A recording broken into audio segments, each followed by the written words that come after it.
Bonjour à toi et bienvenue sur la chaîne Tutoc où j'essaye de vulgariser le monde de la finance. Aujourd'hui, tout le monde parle du métaverse. Méta par-ci, méta par-là. Mais finalement, le métaverse, c'est quoi exactement? Eh bien, je fais cette vidéo pour t'expliquer tout ça.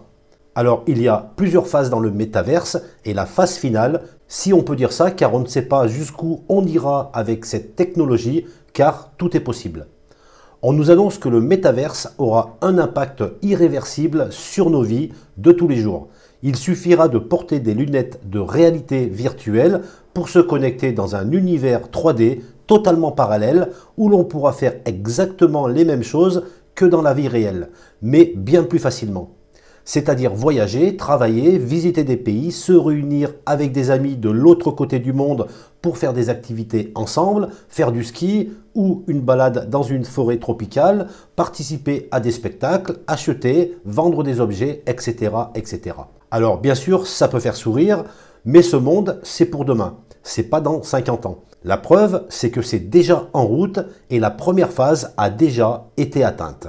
La première phase, c'est le métaverse dans les jeux vidéo. Donc, plutôt axé gaming, où les utilisateurs peuvent créer des personnages pour évoluer dans un monde virtuel et se rassembler en équipe pour jouer ou élaborer des stratégies.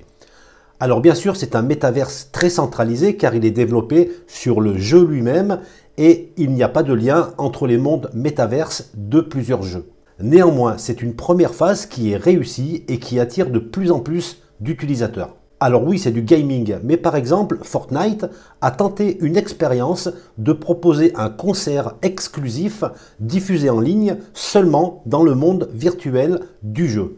Et ça a été une totale réussite car ils ont réussi à réunir plus de 12 millions de personnes pour le concert du rappeur américain Travis Scott. Et chaque utilisateur du jeu a pu assister de façon complètement interactive à ce concert avec son propre personnage du jeu. Et puis à partir de là, d'autres chanteurs ont aussi proposé des concerts sur cette même plateforme qui attire de plus en plus de monde. Alors on voit qu'avec ces spectacles proposés dans des mondes virtuels, on commence à sortir doucement du monde seulement réservé aux joueurs. La deuxième phase a aussi commencé. Et elle consiste à donner la possibilité aux utilisateurs de pouvoir faire des transactions dans ces mondes métaverses. C'est-à-dire acheter ou vendre, gagner de l'argent ou en perdre, ou tout simplement pouvoir investir pour espérer faire des plus-values. Eh bien cet espoir est devenu réalité avec les Play to Earn ou jouer pour gagner qui permettent d'investir dans un jeu et de jouer pour gagner de l'argent.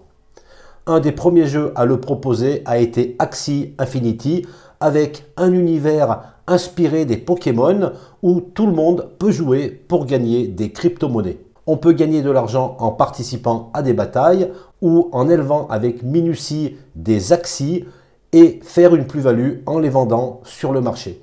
Il est également possible d'acheter des parcelles de terrain numériques en NFT pour les louer ou les revendre. Ce jeu a déjà généré plusieurs millions de dollars sur la blockchain Ethereum.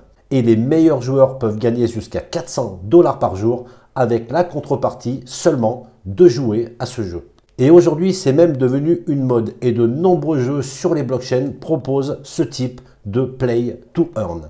Et la prochaine phase métaverse, c'est d'aller encore plus loin en pouvant rassembler la réalité virtuelle pour simuler numériquement un environnement. La réalité augmentée qui permet d'avoir l'illusion d'une intégration parfaite au sein d'un environnement. La technologie des blockchains et le web 3.0.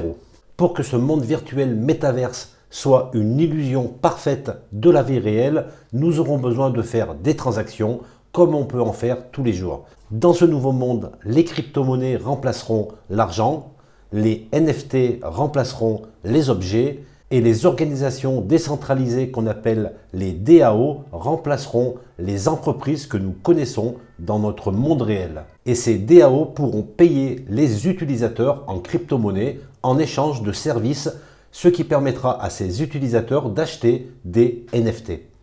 Des NFT qui peuvent être de simples objets comme une paire de chaussures ou un pantalon pour habiller son avatar, mais qui peuvent être aussi des choses plus importantes comme un véhicule, une parcelle de terrain ou une maison.